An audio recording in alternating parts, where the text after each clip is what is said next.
infak Majelis Ta'lim Jannatun Naim pada bulan Agustus kemarin itu terkumpul 1.600.000 sekian, Ustaz ya, 1.600.000 lebih. Dibelikan paket sembako jadi 12 paket, dibagikan untuk para saudara-saudara kita yang membutuhkan di sekitar Jannatun Naim ini. Mudah-mudahan itu menjadi sebab kita semua diridhai oleh Allah Ta'ala dan mendapat syafaat Nabi Muhammad SAW. Bismillahirrahmanirrahim. Alhamdulillahirrabbilalamin. Wassalatu wassalamu ala ashrafil anbiya wal mursalin Sayyidina Muhammad wa ala alihi wa sahbihi ajma'in, amma ba'd. Faqala al-musannif wasy-syarih rahimahumullah ta'ala, nafa'ana bihima wa bi'ulumihima wa bi'ulumi syekhina wa bi'ulumil ulama'il amilin fid dharain, amin. Qala Umar radhiyallahu anhu, ashratun la tasluhu bi ghairi ashrah. Sayyidina Umar Ibn al-Khattab radhiyallahu anhu,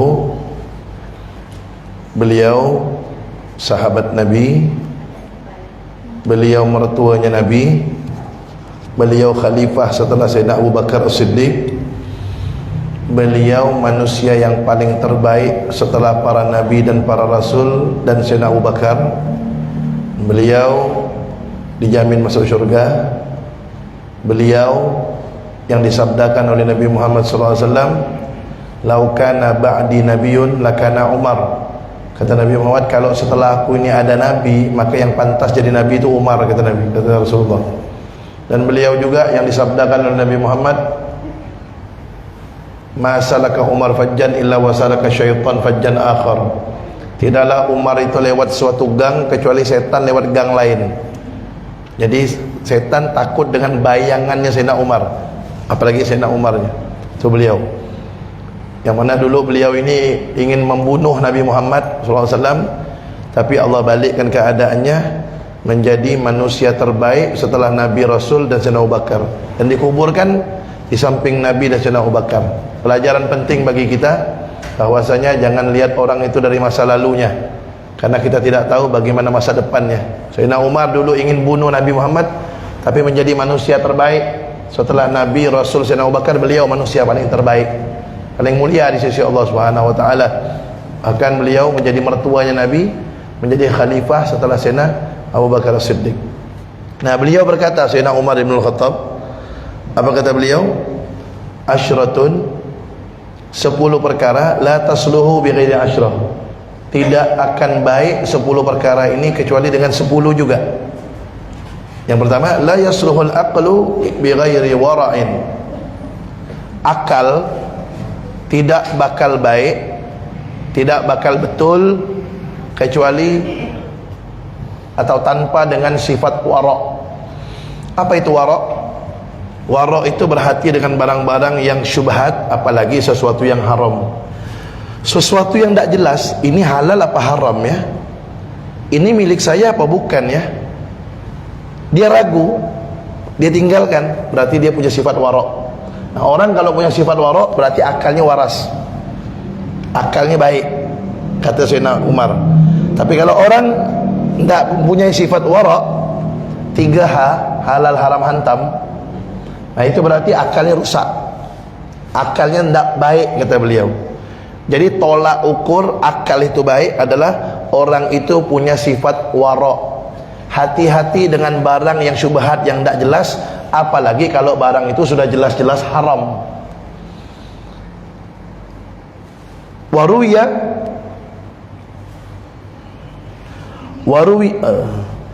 ay ijtinabul mahdhurat. Qala Amir ibn Qais, idza aghalaka agluk amma la yanbaghi fa anta aqil. Tuh, apa itu wara'? Menjauhi hal-hal yang tidak baik, syubhat, apalagi yang haram.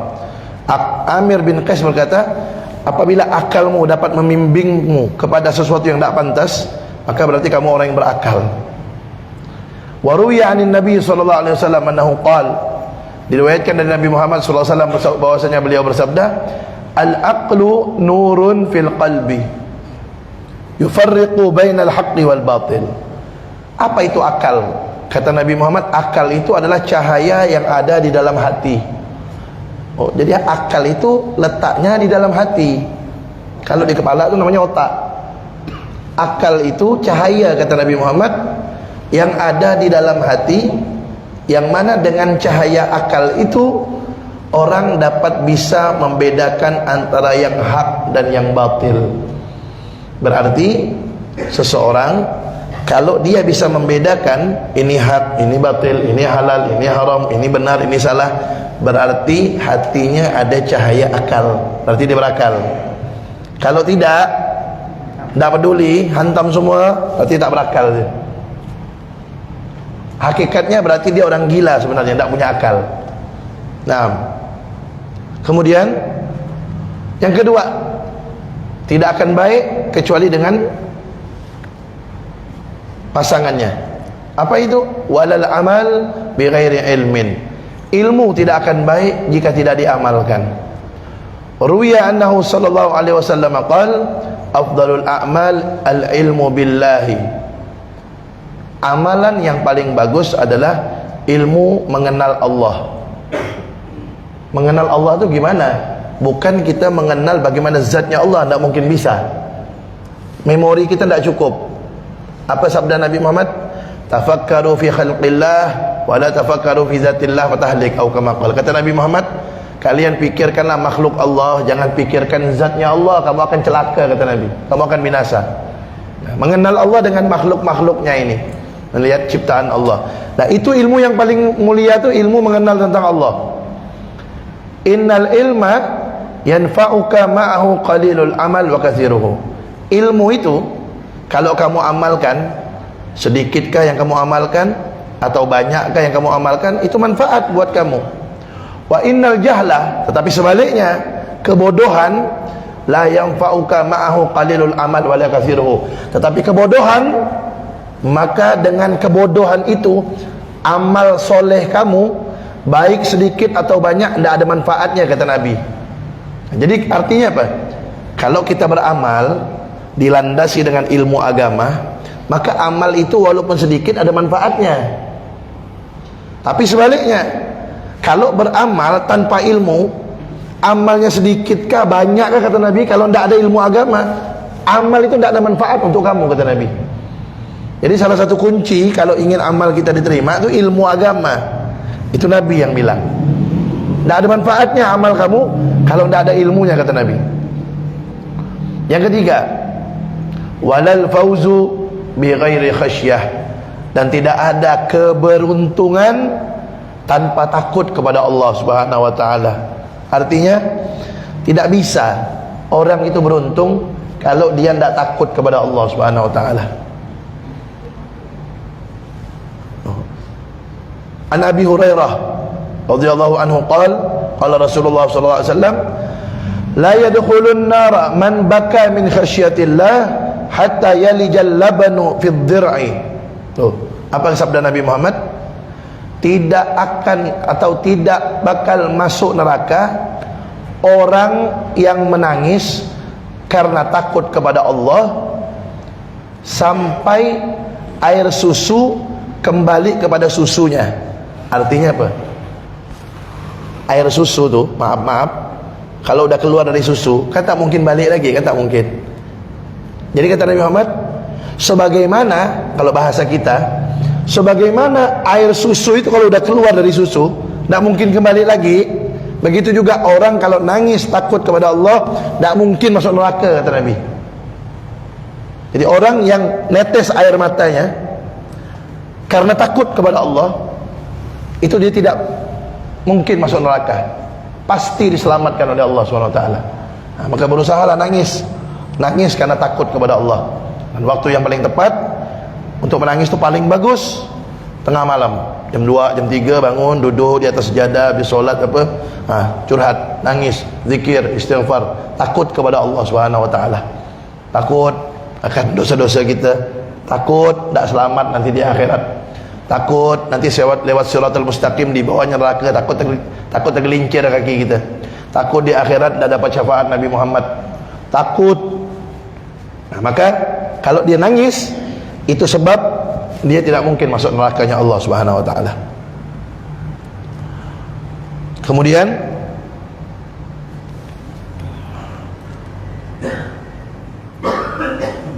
Tuh.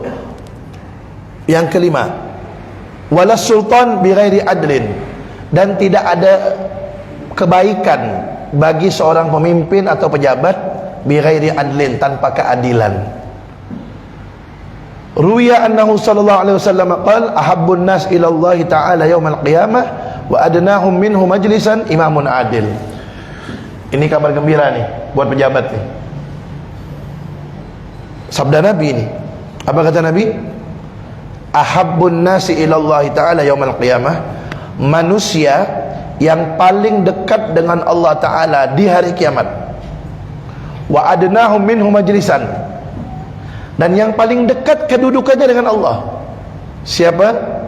Imamun adil, pemimpin yang adil. Nah, beruntung nih pejabat yang adil nih. Dia orang yang bakal nanti paling dekat dengan Allah Subhanahu wa taala. Rasulullah kan pemimpin yang adil.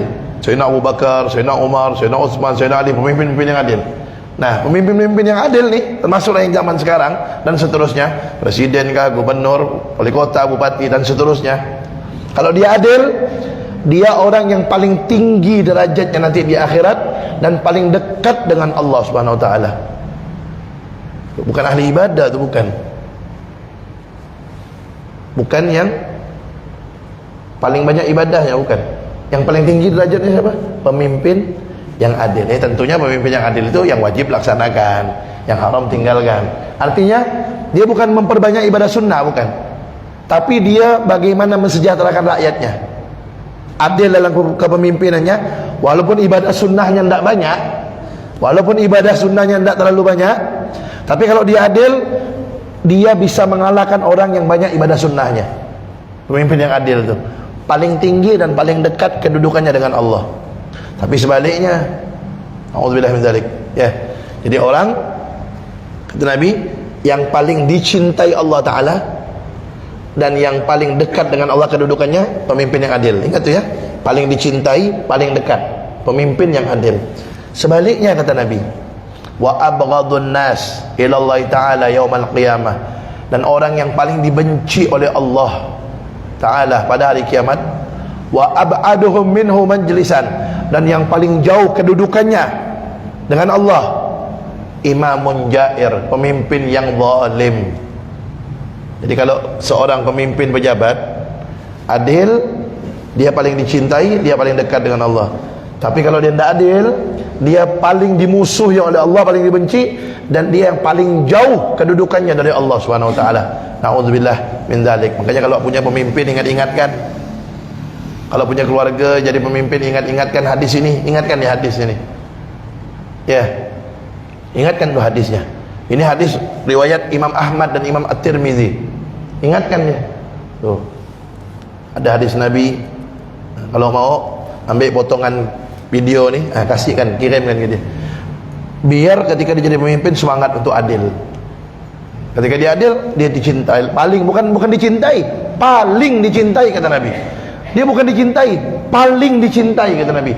Dan paling dekat kedudukannya dengan Allah Subhanahu wa taala. Tapi jangan sampai sebaliknya, kalau zalim paling dibenci, bukan hanya dibenci, paling dibenci dan paling jauh kedudukannya kalau dia zalim. Na'udzubillah min dzalik. Yang keenam, walal hasab bighairi adab, dan yang keenam, tidak bagus riwayat hidup seseorang kalau tidak ada adab dalam dirinya. Jadi orang itu kan kalau dalam kehidupannya kan, nanti ketika dia meninggal dunia, sebagaimana pepatah mengatakan, gajah mati meninggalkan gading, kan gitu. Harimau mati meninggalkan belang. Manusia mati nanti bakal meninggalkan ceritanya kan. Tidak bagus cerita seseorang itu, tidak bakal bagus. Kata Nabi, kata Sayyidina Umar, tidak bakal bagus, tidak bakal baik managib atau riwayat hidupnya, kecuali harus dengan adab. Hormat dengan yang lebih tua, menyayangi dengan yang lebih muda. Adab yang diajarkan Rasulullah SAW.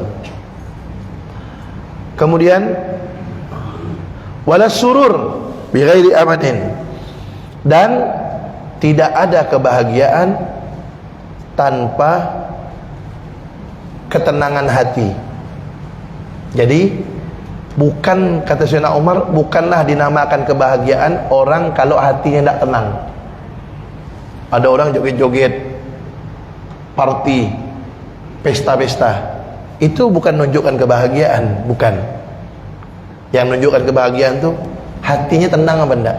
Kadang-kadang ada orang enggak jalan-jalan, enggak pesta-pesta, enggak joget-joget, tapi kita ngelihatnya tenang hidupnya, ya kan? Enak gitu hidupnya itu, enak. Dia ke masjid. Saya nih kalau udah sore-sore, tadi saya ke sini nih, nengok orang tua jalan pakai kopiah, pakai baju koko, pakai sarung, sebelum azan datang ke masjid, ya Allah, sejuk hati saya ngelihatnya, benar sejuk. Dia pandai memposisikan diri ya, ya kan? Sejuk ngelihatnya. Orang tua sore-sore sebelum azan maghrib dia udah jalan menuju ke masjid, sejuk. Apalagi kalau anak muda, lebih sejuk hati saya nengoknya. Ya kalau orang tua ya wajar lah kan, sejuk gak ngelihatnya orang tua, wajar. Tapi kalau anak muda begitu, tambah sejuk hati ngelihat.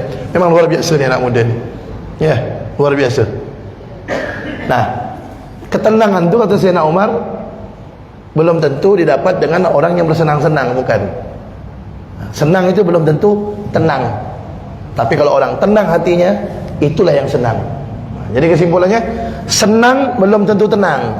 Itu kata Sayyidina Umar. Tapi kalau orang tenang hatinya, pasti senang dan bahagia hidupnya. Maka yang kita cari itu ketenangan hati. Ketenangan hati. Macam mana Beb caranya hati biar tenang? Allah udah kasih tahu dalam Al-Quran. Bagaimana hati biar tenang? Allah berfirman dalam Al-Quran, ala bidzikrillahi tatmainnul qulub. Ketahuilah dengan zikir, ingat kepada Allah, hati menjadi tenang. Jadi kalau pengen tenang hati, zikir kepada Allah. Zikir, ngaji, solat berjamaah, datang ke masjid, datang ke majlis taklim, ingat sama Allah, kumpul dengan orang-orang soleh. Nah, itu hati menjadi tenang. Kenapa? Membuat kita ingat kepada Allah Subhanahu wa taala. Kemudian walal ghina bighairi judin, dan tidak ada kekayaan kalau tanpa kedermawanan. Jadi orang punya harta banyak bukan kaya sampai dia dermawan. Kalau dia tidak dermawan, itu bukan kaya namanya. Qala Rasulullah sallallahu alaihi wasallam, as-sakhiyyu qaribun min Allah taala. Nabi Muhammad sallallahu alaihi wasallam bersabda, orang yang dermawan itu dekat dengan Allah taala. Qaribun minan nas, dekat dengan manusia. Qaribun minal jannah, dekat dengan syurga. Ba'idun minan nar, jauh dari neraka. Wal bakhil, dan orang yang pelit, ba'idun minallahi ta'ala, jauh dari Allah Ta'ala. Orang pelit, biar dia rajin ibadah, biar gosong dia punya dahi ibadah, biar sampai pindah dia punya lutut ke belakang, saking banyak dia sujud. Kalau dia pelit, jauh, kata Nabi, jauh dari Allah, tidak bakal dekat kalau pelit. Ba'idun minan nas, jauh dari manusia. Ba'idun minal jannah, jauh dari surga. Qaribun minan nar, dekat dengan neraka. Kemudian apa lanjutan hadisnya? Wal jahilus sakhi ahabbu ila Allah ta'ala minal abidil bakhil. Orang bodoh, kata Nabi, tapi dermawan, itu lebih Allah Ta'ala cintai daripada ahli ibadah tapi pelit. Ini ada orang rajin ibadah tapi masin kedekut. Ini ada orang bodoh tapi dermawan. Apa kata Nabi? Orang bodoh yang dermawan ini, kata Nabi, lebih Allah cintai daripada yang ahli ibadah tapi pelit. Apalagi kalau dia sudah dermawan, dia juga ahli ibadah. Wah, itu the best, itu terbaik. Dia juga ahli ibadah, dia juga rajin berbuat amal soleh, dia juga yang dermawan. Wah, itu paling terbaik itu, paling bagus tuh. Nah, kemudian walal faqru bi ghairi qanaah, dan tidak ada kebaikan dalam kefakiran tanpa sifat qanaah. Qanaah, menerima apa yang diberikan oleh Allah Subhanahu wa taala. Udah fakir, tak ada lagi qanaah, sengsara lah dia dunia akhirat. Dunia melarat, akhirat melarat. Nah, kalau fakir, hiasi agar baik dengan sifat qanaah, menerima apa yang ditakdirkan oleh Allah Subhanahu wa taala. Tuh, apa sabda Nabi itu? Qala Rasulullah sallallahu alaihi wasallam, kun wari'an, takun a'badan nas. Kata Nabi, jadilah kamu orang yang punya sifat wara', kamu akan menjadi orang yang paling ahli ibadah. Nah, kalau mau tahu siapakah orang yang paling hebat ibadahnya, bukan yang tahajud 1000 rakaat, bukan yang tiap hari baca Quran sekali khatam. Itu bagus, tapi bukan itu yang ahli ibadah, yang paling, bukan. Siapa yang paling ahli ibadah kata Nabi? Yang punya sifat wara'. Yang tadi itu wara' tu, hati-hati dengan barang yang syubhat, apalagi dengan barang yang haram. Ini saya kasih contoh nih. Apa contohnya sifat wara'? Ini contoh. Kita ke masjid, bawa duit nih dalam gocek 20.000 misalnya, 20.000 satu lembar warna hijau. Pulang ke rumah hilang duitnya. Kita balik lagi ke masjid, duit tu ada di masjid, cuma tidak ada tandanya kalau itu duit kita. Tidak ada tandanya. Orang kalau punya sifat wara', itu tidak diambil duitnya, ditinggalkan. Kenapa? Tidak jelas itu duit dia apa bukan. Kecuali kalau dia ada tanda situ, ditulis sama dia nama dia ke, atau kasih tanda apa, nah, itu kan udah yakin berarti duit dia, karena ada tandanya. Tapi kalau tidak ada tanda, Beb, tapi lipatannya sama, Beb, masih ada kemungkinan orang lipat kayak gitu kan, masih ada kemungkinan. Nah, orang kalau punya sifat wara', itu ditinggalkan tuh, meragukan dia, tinggalkan sama dia. Ya Beb, kalau 20.000 Beb, kata dia. Kalau 100.000, kalau punya sifat wara', tinggalkan. Nah, orang kalau punya sifat wara', kata Nabi, dia orang yang paling ahli ibadah, paling tinggi levelnya, paling ahli ibadah di sisi Allah SWT. Dapat titel dari Nabi, orang yang paling ahli ibadah. Ini saya kasih contoh lagi. Masuk ke rumah makan, tidak jelas nih, ini halal apa haram nih. Tengoknya tidak jelas, tak jadi dia makan situ, keluar, berarti dia wara' tuh. Maka pada saat itu naik levelnya menjadi manusia paling ahli ibadah. Tapi kalau udahlah, hantamnya lah, levelnya. Ya, kadang-kadang na'udzubillah min dzalik, kadang-kadang ada, ya Allah, kita tengok orang muslim muslimah masuk ke tempat makan yang non muslim, ya, dosa kita sebutkan lah, bisa telus dalam tenggorokannya masuk makanan tu. Itu jelas-jelas tempat makan tu punya non muslim, tulis waktu di dinding itu halal. Nah, dia tak tahu mana yang halal mana haram, kan dia nak tahu mana itu najis, kan dia nak tahu, ya kan, macam mana cara nyembelih, dia tak tahu. Di situ tulis halal, masa kita percaya, sedangkan dia tak tahu apa itu hukum halal haram. Maka hati-hati kalau yang tak jelas, intinya tidak jelas halal haramnya, tinggalkan. Seperti beli makanan tu ya, beli makanan tidak jelas halal apa haramnya, ragu ni halal apa haramnya, tinggalkan. Naik level menjadi manusia paling ahli ibadah, kata Nabi. Kemudian apa kata Nabi? Wakun qani'an, takun ashkaran nas. Yang kedua, jadilah kamu orang yang qanaah, menerima apa yang diberi oleh Allah. Kita sudah bekerja, kita sudah berdoa, kita sudah bertawakal, berserah diri kepada Allah, masih juga belum luas rezekinya, nerima, tapi nerima apa yang Allah berikan kepada dia. Apa kata Nabi? Takun ashkaran nas, kamu menjadi manusia yang paling bersyukur. Jadi kalau mau menjadi manusia yang bukan yang bersyukur, paling bersyukur, menerima apa yang diberikan oleh Allah SWT.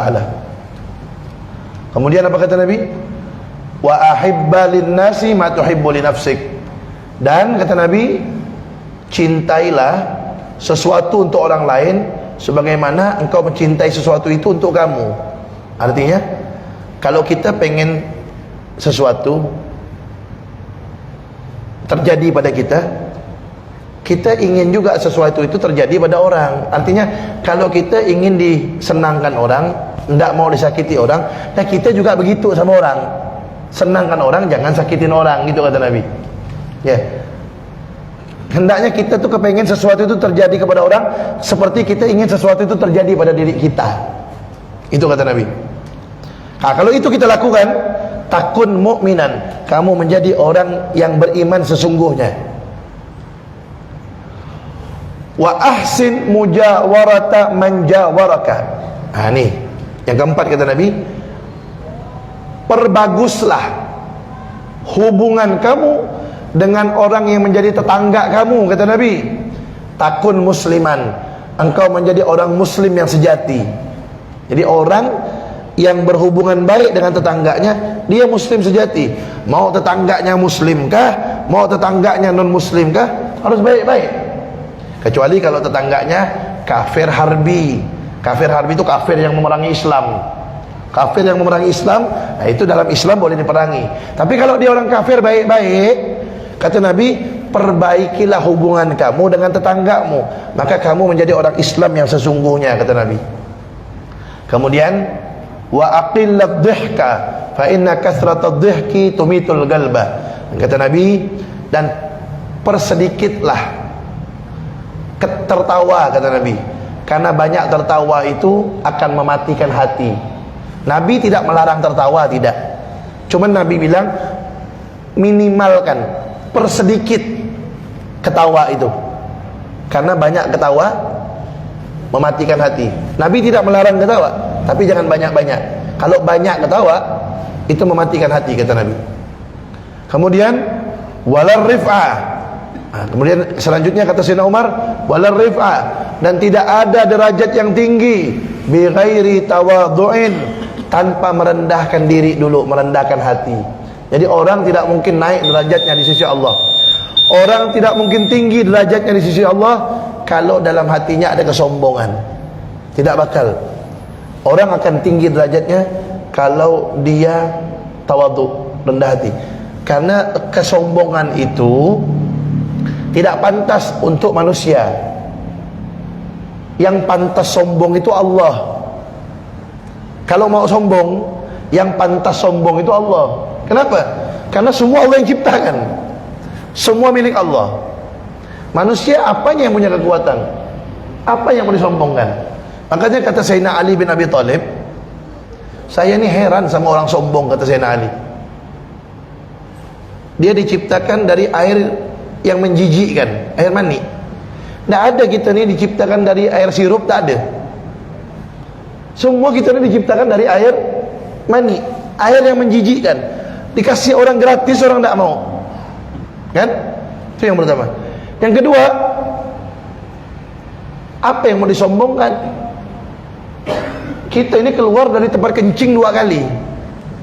Yang pertama dari tempat kencing ayah, yang kedua dari tempat kencing ibu. Tidak ada kita ini keluar dari mulut, tidak ada. Diciptakan dari air yang menjijikkan, air mani, keluar dari tempat najis lagi. Yang ketiga, kata Sayyidina Hasan, anaknya Sayyidina Ali, putri Sayyidah Fatimah, kata Sayyidina Hasan, apanya yang mau disombongkan sama manusia ini? Tiap hari jalan bawa kotoran dalam perutnya. Allah tutup kotoran kita ini dengan kulit. Kalau perut kita ini terbuat dari kaca transparan, tidak ada orang yang mau dekat sama kita. Ngelihat isi perut kita ini kotoran semua. Makanya 3 tuh, apa yang mau disombongkan? Diciptakan dari air yang menjijikkan, keluar dari tempat najis 2 kali lagi.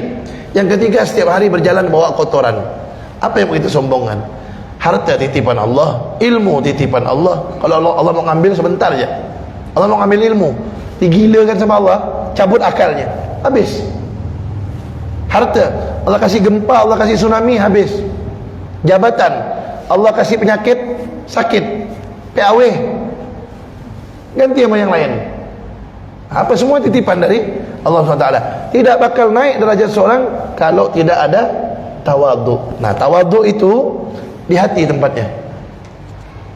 Diri tidak merasa hebat, dirinya merasa kurang dan kurang. Itu tawadhu. Tidak merasa hebat.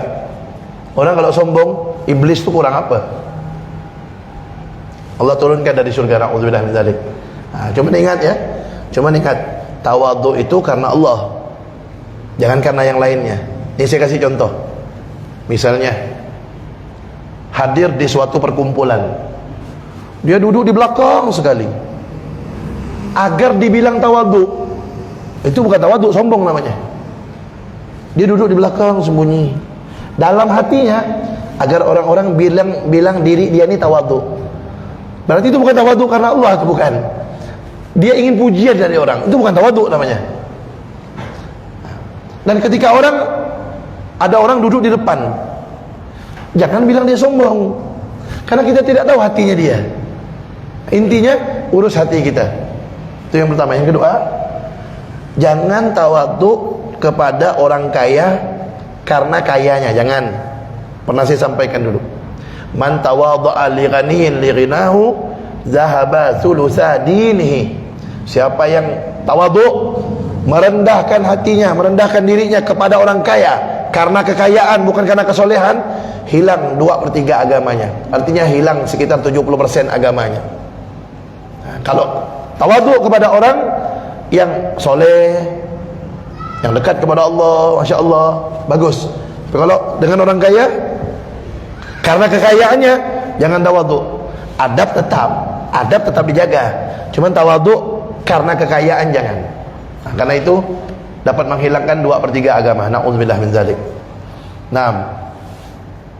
Kemudian yang terakhir, walal jihad bighairi taufik, dan tidak ada jihad di jalan Allah. Artinya bukan dinamakan jihad kalau bukan karena taufik dari Allah Subhanahu wa taala, kalau bukan karena hidayah dari Allah Subhanahu wa taala. Jadi kalau jihad bukan semau-maunya dia. Artinya jihad harus ikut arahan.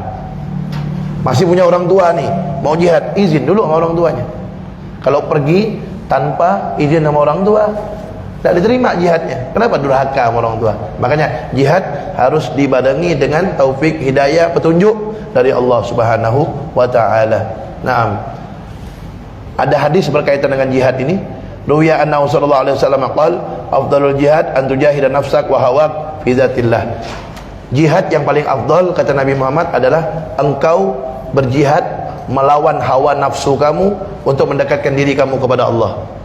Jihad membela agama Allah itu bagus, tapi jihad yang paling afdal, kata Nabi, jihad melawan hawa nafsu untuk mendekatkan diri kepada Allah. Makanya Nabi Muhammad ketika perang Badar selesai, orang Islam 313 orang melawan orang kafir 950 orang, 3 kali lipat lebih.